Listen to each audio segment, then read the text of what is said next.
የኦሮሞ ሕዝብ ያልተነገሩ ሚስጥሮች ከጥንታዊ ስልጣኔ እስከ ገዳ ስርዓት። ይህ ታሪክ የሚጀምረው ከሺህ ዓመታት በፊት ስለ አንድ ታላቅ ሕዝብ ስለማይበገሩ ጀግኖችና ዓለም ዛሬ ለደረሰው የዲሞክራሲ ስርዓት መሰረት ስለሆነው ጥንታዊ ፍልስፍና እናወራለን።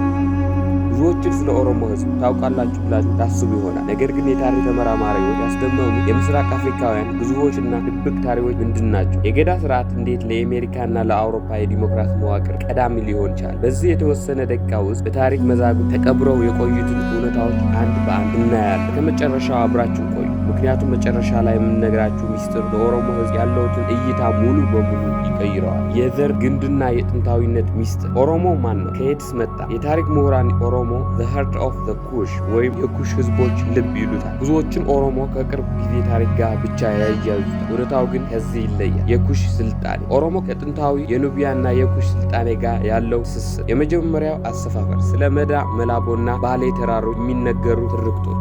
ቋንቋ። አፋን ኦሮሞ በምስራቅ አፍሪካ በስፋት የሚነገረው ቋንቋቸው አንድ መሆኑ እና በውስጡ የያዘው ጥልቅ ፍልስፍና። ገዳ የዓለም ድንቅ የዲሞክራሲ ተአምር። ዓለም ስለ ዲሞክራሲ ማውራት ከጀመረ ከብዙ መቶ ዓመታት በፊት የኦሮሞ ህዝብ ፍጹም የሆነ የዲሞክራሲ መዋቅር ነበር። ይህም የገዳ ስርዓት የ8 ዓመታት ዑደት። እንደ መሪ ለምን 8 ዓመት ብቻ ይመራል? ስልጣኑ ያለ ደም መፋሰስ እንዴት ተላለፈ? አምስቱ የገዳ ፓርቲዎች ሜላቦ፣ ሙደና፣ ኪሌሎ፣ ቢፋሌ እና ሚቼሌ። የስልጣን ክፍፍል። አባገዳ አባዱላ የጦር መሪ፣ አባ ሬራ የኢኮኖሚ መሪ። ፊንቄ የሴቶች መብትና ክብር። በገዳ ስርዓት ውስጥ ሴቶችን እንዴት ግጭቶችን ያቆማሉ?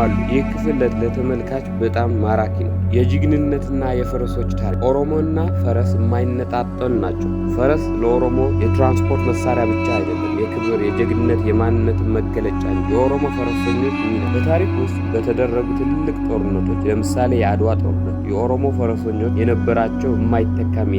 ታዋቂ ጀግኖች ስማቸው በታሪክ የጎላ መሪዎች፣ የጦር አዝማቾች።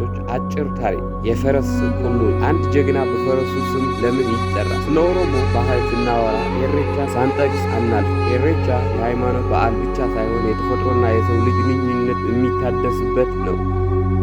ዋቃ ጥንታዊ የኦሮሞ አንድ አምላክ እምነት። ሳፉ የኦሮሞ የሞራልና የዲሲፕሊን ሕግ። በተፈጥሮና በሰው መካከል ያለው ክብር። መስተንግዶ። ቡና ቁርስና የኦሮሞ ሕዝብ እንግዳ ተቀባይ ነው። የኦሮሞ ሕዝብ ታሪክ የትላንት ብቻ አይደለም፣ የዛሬም የነገም ጭምር ነው። ዛሬ ይህ ሕዝብ በስነ ጽሑፍ፣ በሙዚቃ፣ በስፖርትና በፖለቲካ ዓለም ትልቅ ተጽዕኖ እየፈጠረ ይገኛል። ትውልድም ምን መማር አለበት? ለገዳ ስርዓት የሚወስደው ትልቅ ትምህርት ምንድን ነው? ታሪክ ማወቅ ራስን ማወቅ። የኦሮሞ ሕዝብ ታሪክ ደግሞ የአፍሪካ ኩራት። ይህንን ቪዲዮ እስከ መጨረሻ ስላያችሁት እናመሰግናለን። በቪዲዮው ላይ ያላችሁን አስተያየት ኮሜንት ላይ አስፍሩ። ቪዲዮውን ላይክ እና ሼር በማድረግ ለሌሎችም እንዲደርስ አድርጉ።